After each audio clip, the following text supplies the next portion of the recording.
Na Endeavor a gente fala que sorte, temos uma definição, que sorte é quando a oportunidade encontra uma pessoa com vontade e preparada. Um dia, assistindo uma palestra como essa na Fiesp, eu vi essa frase e entendia que o preço que a gente vai pagar mesmo por nunca se interessar pela política, sempre meter o pau em tudo e falar mal, é que nós vamos ser governados pelos que se interessam e nem sempre são os bons.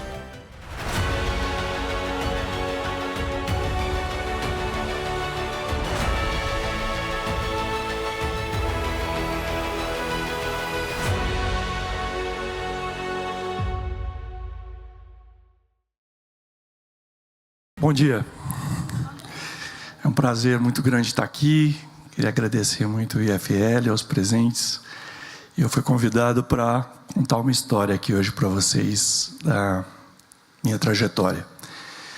Tenho 65 anos, sou engenheiro, casado, tenho 4 filhos e 3 netos, tenho um 4º neto a caminho, e uma trajetória bastante diferente e que começou do interior de São Paulo, 65 anos atrás, com bastante dificuldade. Sou filho de pais agricultores, meu pai descendente de alemães e minha mãe descendente de espanhóis, que vieram para o Brasil para cuidar de agricultura. E tinha uma roça de café, um sítio de café. Nasci na zona rural de Oswaldo Cruz, 600 quilômetros daqui mais ou menos, no estado de São Paulo. E nasci nessa casa aqui. Deixa eu ver como é que eu... Isso, essa casinha estava de pé até pouco tempo. Mas morei numa casa de madeira, sem energia elétrica, até meus 11 anos, 12 anos de idade.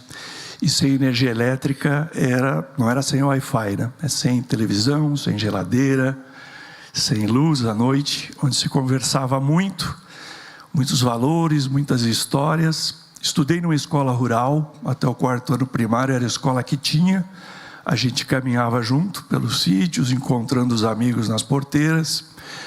E o meu pai dizia que o plano dele para mim, naquela época, era comprar uma égua, um cavalo, para que eu conseguisse fazer o ginásio na cidade. Senão eu ia parar aí pelo 4º ano primário. Então, tinha uma história que eu poderia ter ficado lá na roça, mas houve uma grande crise, uma geada, uma manhã muito gelada no estado de São Paulo, que para quem conhece um pouco de agricultura é um veneno para a roça de café. Queimou esse cafezal, meu pai precisou vender o sítio para pagar uma dívida e a gente mudou para Rinópolis, uma pequena cidade também ali do lado de Tupã. E essa história que começa desse jeito, eu vou contar aqui para vocês, chegando ao momento, 12 anos atrás, em que eu criei várias empresas e vendi apoio de energia na Bolsa de Valores em Londres, como líder de mercado na América Latina em Power Rental, em aluguel de energia, e que acordei na madrugada de 26 de março de 2012, para salvar todas as telas desses jornais que eu jamais havia imaginado aparecer o meu nome, dizendo que a Poit havia sido vendido para o líder mundial em energia elétrica. Então, uma história de quem saiu lá de baixo, e com bastante humildade vou falar um pouquinho do que aconteceu na primeira parte da minha vida. 12 anos atrás eu vendi, o que eu fiz depois, e deixar algumas dicas para os empreendedores, para os jovens, para as famílias empreendedoras que estão aqui presentes. Esses são meus pais, já quando eu vim para São Paulo fazer faculdade, o seu Will Ford e a dona Terezinha de Jesus, e eu tenho que fazer justiça aqui para os dois que me ajudaram muito, muitos valores, mas minha mãe, dona Terezinha, ela foi responsável para que eu saísse de lá e viesse para São Paulo. Eu tinha O meu pai queria que eu ficasse lá, ele já tinha um comércio na cidade, mas minha mãe, cabeleireira e costureira no fundo de casa, era empreendedora, ajudava meu pai, ajudava em casa e costurando uma máquina de costura como essa. Minha mãe veio a juntar um dinheiro para que eu viesse de trem para São Paulo, morar na casa da minha avó em Santo André, dormir no sofá da sala durante 1 ano e entrar na FEI. Eu fiz engenharia elétrica em São Bernardo do Campo. Essa é minha mãe hoje, está com 88 anos, essa foto é dessa semana.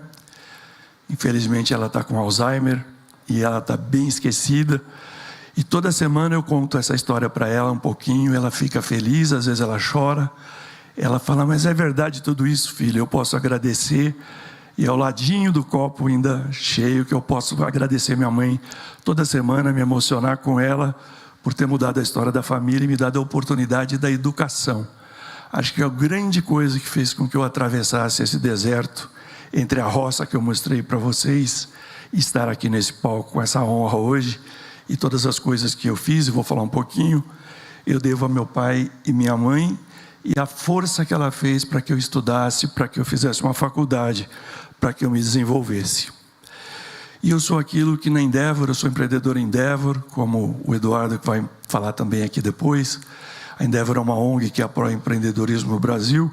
Eu sou o que eles chamam de empreendedor em série. É um empreendedor perseverante, teimoso, que tentou diversas vezes na vida. Então eu tive vários negócios. Comecei me formando engenheiro eletricista, fui efetivado numa companhia, mas resolvi pedir demissão aos 26 anos e tentar uma carreira de empreendedor fazendo instalações elétricas. Então tive uma empresa de instalações elétricas que prosperou, que foi bem, mas não tinha escala. Eu buscava algo que pudesse ficar muito maior, que tivesse escala, que não dependesse só do Wilson, que não fosse como uma bicicleta, que se eu parasse de pedalar, ela parava. E eu fui tentando outros negócios, que a gente chama aí como side business, né? Negócios laterais. Abri vários negócios que não deram certo. Nunca quebrei feio, mas andei de lado uma boa parte da vida e fui acertar na veia aos 40 anos. Falo isso sempre em faculdades e onde eu dou palestra, porque eu encontro muitos jovens de 30, 30 e pouco, já meio desesperados aí, que ainda não acertaram alguma coisa, algum unicórnio, algum negócio. Mas eu costumo falar que para mim demorou bastante. Além da instalação elétrica, eu tive uma loja de materiais elétricos e hidráulicos. Não deu certo, acabei precisando vender estoque para um, prateleira para outro. Era na Praça 14 Bis, aqui em São Paulo. Tive uma transportadora na Vila Maria, que também não deu escala. E como todo caipira, comprei sítios lá onde eu morava. A empresa já ia bem. Fui não só pecuarista, como produtor de manga. Tive um sítio de manga Adem. Achei que ia ficar rico com aquilo. Quando eu vi o preço da manga nos supermercados aqui em São Paulo, e eu tinha 400 pés de manga lá, mas quando eu vi que a manga era R$5 o quilo aqui na feira ou no mercado, e lá era 17 centavos, que mal dava para colher, lutei com todos esses desafios e fui tocando. Mas o caipira, quando compra um sítio na cidade que ele nasceu, é uma alegria enorme. E uma alegria dobrada quando ele vende, né? Depois de uns anos que ele descobre o quanto que apanha. E depois de toda essa trajetória de várias tentativas e aprendizado com os erros, em 1998, eu tinha 40 anos, surgiu a grande oportunidade da minha vida. E na Endeavor a gente fala que sorte, temos uma definição, que sorte é quando a oportunidade encontra uma pessoa com vontade e preparada. Então acho que eu estava muito preparado, estava com muita vontade, quando eu fui mal atendido. Eu fui engenheiro de um show, de uma banda que fazia muito sucesso naquela época, chamada W, em São Bernardo do Campo, no quilômetro 28, no Ilha de Capri. E eu fui encarregado de contratar um caminhão gerador que ficasse atrás do palco. Algo que pudesse ficar ali. E eu fui mal atendido por uma empresa. Cobrou caro, o caminhão era sujo, não me deu um serviço completo, mas foi um aluguel realmente só de um equipamento, e eu precisei fazer todo o valor agregado, os cabos, gente para ficar lá. E ali surgiu a ideia, como muitos de vocês, quando são mal atendidos, e falam, pô, eu faço isso melhor do que esse cara. E aí eu fiquei com aquela vontadinha de comprar um caminhão, um gerador que fosse branco, limpinho, não ficasse pingando diesel, e pudesse oferecer um serviço completo, não só o gerador, mas os cabos, o eletricista, a instalação. E no salão do automóvel daquele ano, andando lá pelo salão, tinha uma oferta de caminhão Kia, que ainda não era fabricado no Brasil, leasing em dólar, 1 para 1, tinha tudo para dar errado esse negócio no meu começo. e comprei esse gerador também financiado. Eu tenho até hoje esse caminhão, esse gerador é o número 1, e foi o começo de um grande negócio que acabou virando uma empresa muito grande, que eu jamais havia sonhado ter, e é o meu talismã que está aí até hoje. Comecei alugando isso só para shows, época de passar fax para tudo quanto é empresa de eventos e shows de artistas, esse tipo de coisa. Comecei a alugar, começou a dar certo. Um dia a Rede Globo viu esse caminhão gerador no Ibirapuera, falou: pô, seu caminhão é muito bonito, muito arrumadinho, levou para a Fórmula 1, depois para o primeiro Big Brother, a gente acabou fazendo todos até o 14 ou 15, começamos a fazer novelas, fizemos aquela minissérie Alto da Compadecida, e vários outros mercados começaram a aparecer e a Poit começou a crescer muito. E aí veio uma primeira decisão muito acertada, que foi foco. Eu era um cara que estava sempre incomodado, atirando para todo lado. Eu resolvi vender as coisas que eu tinha, vender os sítios, parar de fazer instalações de engenharia e focar, me apresentar ao mercado não como locador gerador, mas provedor de soluções elétricas temporárias completas. Então eu dizia para meus clientes: olha, eu alugo tudo para você, eu posso fazer o serviço completo que você precisa. E aí vários eventos turbinaram a história da Poit e deu bastante trabalho para a gente.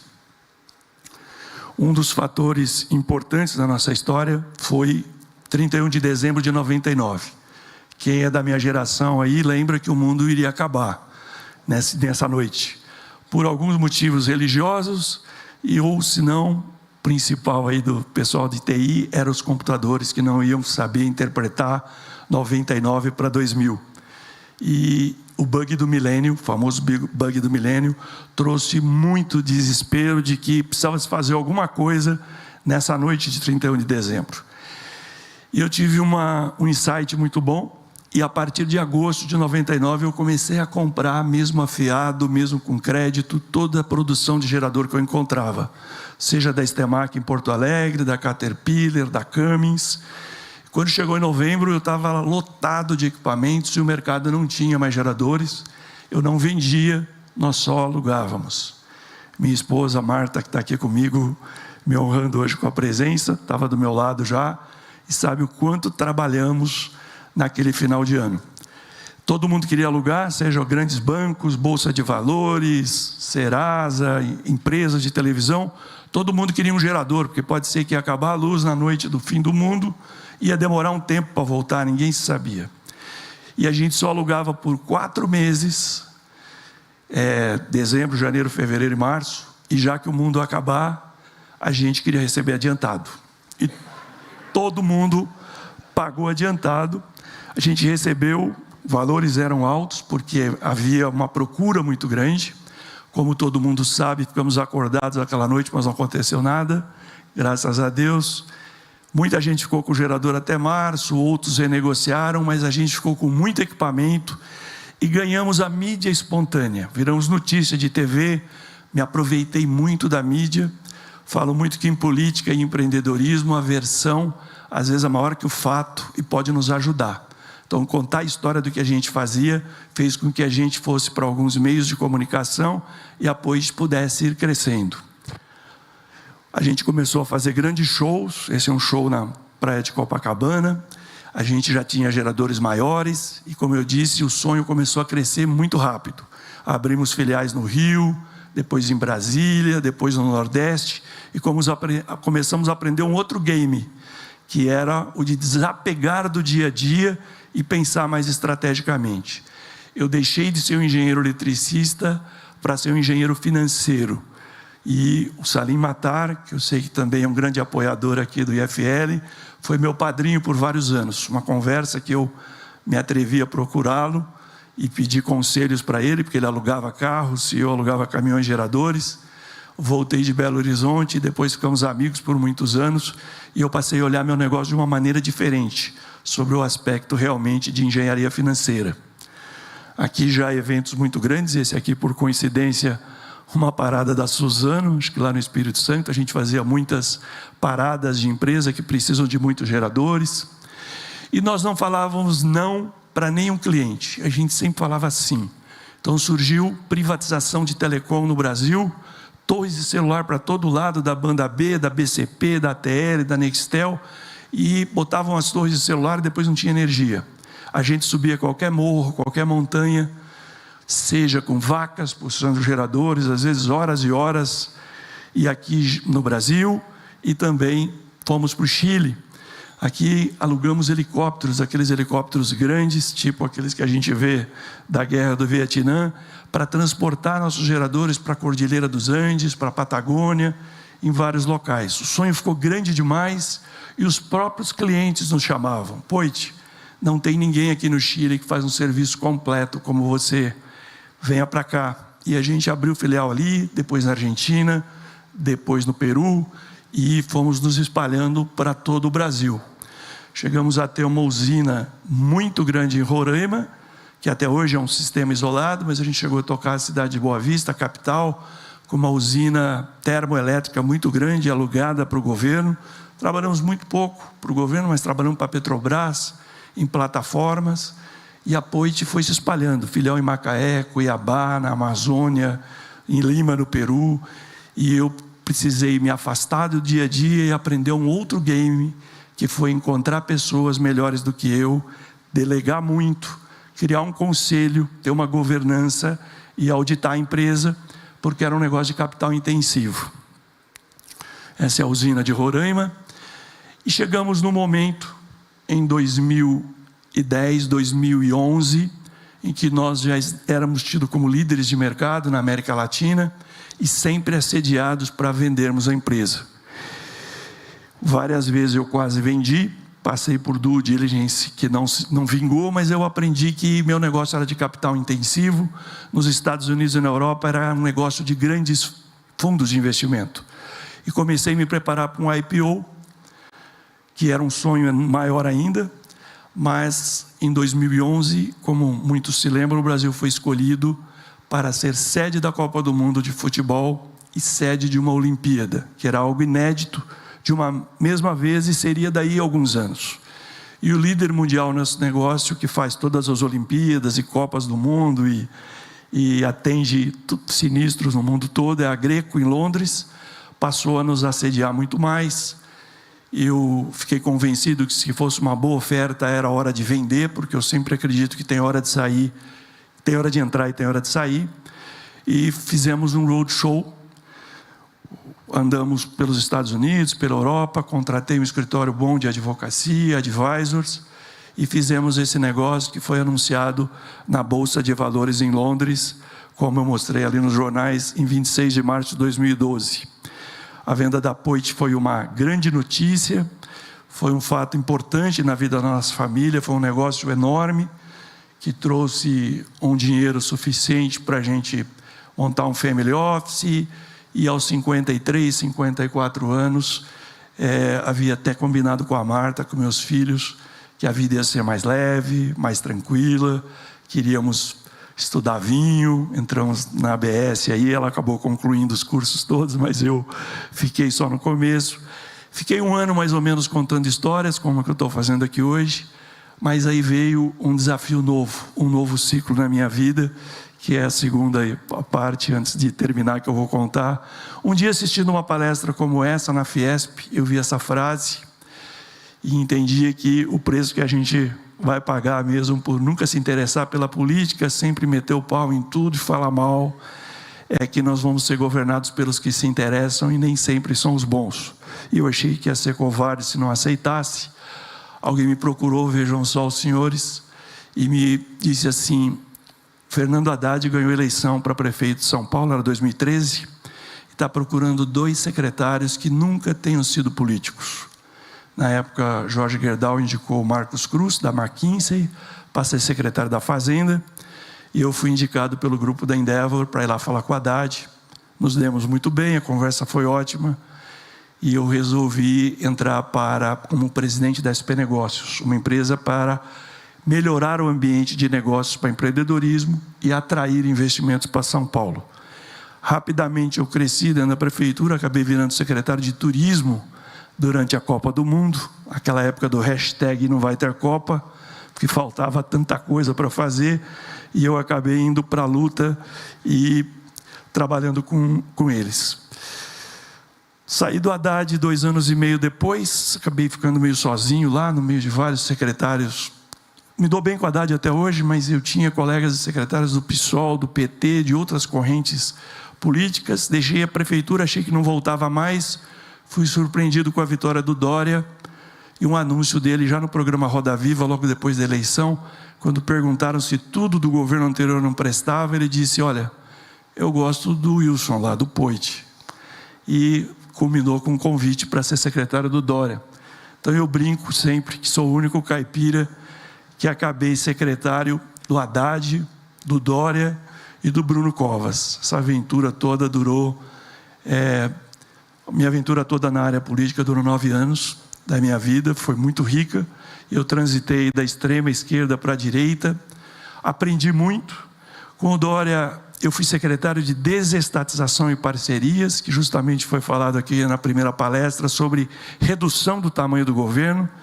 Fizemos a concessão do Ibirapuera, a concessão do Pacaembu, do Anhembi, do cemitério, do serviço funerário, de rodoviárias urbanas, da Zona Azul, coisas que estão sendo... Hoje eu dou palestra para muitos prefeitos, gestores públicos, estamos preparando junto com o Fernando Schiller um curso para os novos prefeitos no ano que vem, para enxugar o tamanho do governo. Eu acredito que o dinheiro dos pagadores de impostos tem que ser direcionado apenas para educação, segurança, saúde, construção de moradias, só isso. O governo não tem que tocar sambódromo, autódromo, cemitério, pavilhão de eventos, estádio de futebol e uma série de coisas, e terrenos abandonados pela cidade. Depois, para coroar, quando saí do Bruno, fui convidado a ser diretor superintendente do Sebrae, fiquei 4 anos, até o ano retrasado, no Sebrae São Paulo, e foi uma aventura muito linda, foi durante a pandemia. Falar sobre empreendedorismo é a minha praia, e essa foto saiu no Estadão no final do meu mandato, porque quando eu entrei no Sebrae, a vida de um diretor do Sebrae era assinar aquele monte de pastas ali, de papéis, todo dia. E quando eu saí, a gente havia feito o revogaço, junto com o Paulo Ebel, inclusive, que me ajudou muito nisso, o Wagner, e estava tudo digital. Essa foto saiu no Estadão com uma legenda assim, que ficou divertida, porque disse que eu digitalizei tudo, inclusive o cabelo e o óculos desapareceram, e ficou tudo limpinho e digital. Hoje, eu sou investidor em energia limpa. A nossa família tem vários investimentos desde comida vegana, mas até principalmente na área de energia e de envelhecimento da população. E também estou conselheiro de empresas, com muita honra. Hoje sou conselheiro da Besni, uma loja muito forte aqui em São Paulo, na Grande São Paulo, uma empresa familiar, com sucessão, com muita segurança. Eu sou conselheiro independente lá. Agradeço muito a presença do seu Jorge e da família aqui hoje com a gente. Sou conselheiro de uma transportadora, uma empresa de logística em Minas Gerais, que é uma das maiores transportadoras do Brasil. Sou conselheiro de uma empresa de energia, que é a Tecnogera, e de um grupo de cemitérios fora de São Paulo, que se chama Grupo Colina, que são ramos diferentes e todas são empresas familiares nesse momento. Esses são os 4 conselhos que eu participo ativamente, mas também pro bono estou na Fiesp e sou do Board of Trustees da Endeavor, que são os guardiões dos valores. Eu fui o primeiro doador do endowment da Endeavor e estou lá até hoje. Hoje a gente tem mais de 200 scale-ups apoiadas lá. Rapidamente aqui no meu tempo, o que eu acho que para mim deu certo, para a Poit deu certo, que eu iria deixar um recado rápido aqui. Tudo foi muito rápido para a gente. E a gente acreditava muito nessa frase, sabe? Melhor aproximadamente já do que exatamente nunca. A gente não ficava esperando grandes planos, grandes burocracias para começar as mudanças. A gente saía fazendo e ajustava no caminho as coisas. Isso fez muita diferença. Deixar de ser o Branca de Neve. Todo mundo aqui conhece a história da Branca de Neve e dos 7 anões. Mas o empreendedor brasileiro típico que começa a crescer, ele é o Branca de Neve, cercado de anões. Pode ser 100, 200, 300, 500. Muitas vezes ele não delega, ele se acha o cara e ele não libera a creche. Talvez uma das coisas que eu melhor aprendi para que a Poit crescesse tão rápido foi deixar de ser o branco de neve e encontrar pessoas melhores do que eu para o dia a dia da empresa. Uma coisa que na Poit foi verdade, e eu coloco hoje em todos os conselhos que eu estou, é olhar muito para o caixa. Porque a gente vê empresas enormes, e eu gosto muito de falar que faturamento é vaidade, que EBITDA é sanidade, e o caixa é a realidade, o caixa é a verdade. Você tem empresa que fatura bilhões e não sobra nada, e empresas às vezes que fatura pouca coisa, mas tem uma boa margem de lucro. A agenda diferente, né? Eu tive uma agenda de águia durante uma agenda de galinha durante uma grande fase da minha vida. Corre para cá, corre para lá, acode ali, voa ali, sabe? Fica com a barriga no balcão. Houve um momento em que eu me distanciei do dia a dia. Hoje eu brinco que eu me considero um cara rico, porque rico é quem é dono da sua agenda. E uma agenda diferente, uma agenda mais estratégica, de menos voos pequenos e mais planejamento estratégico. Essa frase meu pai dizia no comércio dele lá na roça, e valeu muito para mim, eu queria deixar aqui para vocês. E eu pratiquei na Poit, pratiquei nas outras empresas que eu deixei de continuar. Prejuízo na hora certa é lucro. Muitas vezes você fica com o coração ali, fecha, não fecha, para, não paro, desativa aquela filial ou não. Não pode, se você demora muito, é que nem vender um carro, acha que é pouco, daqui a uns anos você fala, putz, devia ter feito aquela hora o negócio. Houve muitos momentos em que essa lembrança do meu pai, de que prejuízo na hora certa é lucro, ajudou muito. O professor Falcone me ensinou, tem muitas declarações, muitas definições de líder, mas eu adoro essa. É um cara que entrega, mas em equipe, não quer fazer sozinho, sem atalhos, porque com atalhos a gente tem visto o que acontece no Brasil, fazendo o sucessor sempre. E gente, hoje eu estou crente que uns 20% é técnica e 80% é comunicação. É o jeito de fazer o seu pitch, é falar pouco, ser resumido, começar com a manchete principal, ganhar atenção, porque hoje ninguém vai prestar atenção em você se você começar a contar uma história muito comprida. E aqui, gente, eu vi a Gabriela falando agora da humildade. Todo mundo que olha para esse slide, a primeira coisa que pensa é na água. Mas eu aprendi numa palestra e compartilho com você e digo que na Poit foi um grande valor. 2 doses de humildade, ou 10, ou 20, para uma de orgulho, sabe? Nós sempre fomos muito simples, muito humildes, sabe? Contamos dos nossos erros, não tivemos dificuldade de reconhecer e de começar de novo. Então acho que o H2O é muito forte para falar em humildade. Nós vimos aqui uma empresa gigante como a Suzano, 100 anos falando em humildade, e eu tenho a honra de falar que a Poit, nós sempre fomos muito humildes e muito sinceros. A sorte, gente, tem muita gente que fala que eu sou rabudo, deu muita sorte, puta, saiu lá do mato e fez esse puta negócio, e agora está aí fazendo outras coisas, investindo.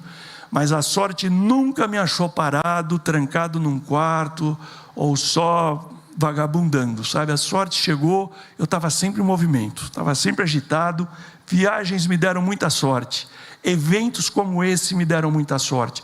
Viajei muito, fui para a Europa, para a China, para a África, para a Europa, quando a coisa permitiu, e copiar e colar, porque a roda já foi inventada em algum lugar. Aqui é uma fotinha do meu boletim de escola lá no sítio, e a frase que acabou sendo o nome do meu livro e dessa palestra: quando eu perdi a vergonha e passei a entender que se o não eu já tenho, então eu vou abordar alguém no restaurante, no aeroporto, em qualquer lugar, porra, não, esse cara aí não vai dar, puta, ele não compra da gente, só tem hora marcada, não, então eu vou lá, se o não eu já tenho, vamos para cima, né?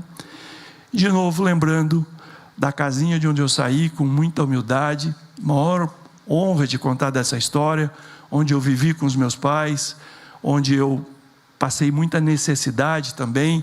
Nunca passamos fome, porque quem mora na roça se vira muito bem com galinha, com ovo, com mandioca. Meus pais sempre trabalharam muito e me deixaram muitas lições. Eu tenho muita honra de ter essas origens. Essa é a capa do meu livro que eu escrevo, acabei uns anos atrás, agora contando toda essa história que eu contei para vocês aqui em detalhes. E queria deixar por último aqui, tem até um QR Code ali, se alguém tiver alguma pergunta depois que não puder ser feita hoje, ou quiser fazer uma avaliação, quiser me dar um feedback, é possível, e minhas mídias sociais também. Muito obrigado pela oportunidade de falar com vocês, e eu volto daqui a pouco para bater um papo aqui no palco. Obrigado.